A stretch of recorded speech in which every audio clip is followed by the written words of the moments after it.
Dompet agaw. Oo, dompet agaw. Una tahu. Mengpuluh ya. Pina ka depe yung Bustami Kampung Nasarlo. Apa Nasarlo? Tiga Hei, coba.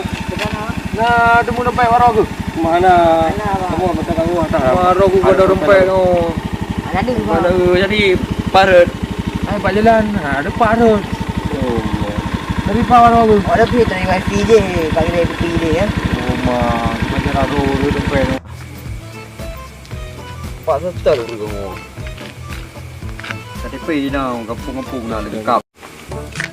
Yang dia pun tak betul sama je. Oh, tu ni pak. Betul. Tadi bang ni dompet menunggunya ngade pergi. Kampung dulu. Ya betul. Oh, ni bang Jim nak tarik pay menurut dia. Oh, kau? Kalau bang boleh Dia bang. tak betul sama. Banyak kerja dapat tak tahu sayang tu dompet nai no ATM lupa nai dalam. Jadi kau.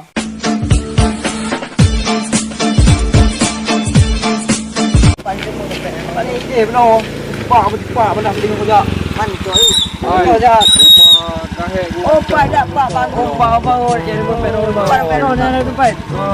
Dompet. Nyo ke depan. Nyo nan rowan. Oh, berarti nyo. Pak nak bang dompet oh. Pak dia belum mesti pak bang. Jadi si ni padik saya. Macam.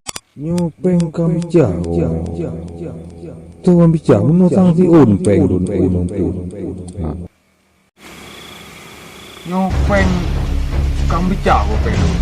Kamu mbak nak usaha kamu jangan usaha dah orang ya. Ni kadang pay. Nyo gibano peng. Nyo kapeng lum no o si ono umum plo. Nyo kami jauh peng. Jadi benar bang. Jadi benar lewat orang kat jendoi. Aku belum jendoi. Oh, jadi ban ro ke kablo ju pelo nak laki. Oh, mama rekem awak. Ada mama. Coba angin dengan laki mah.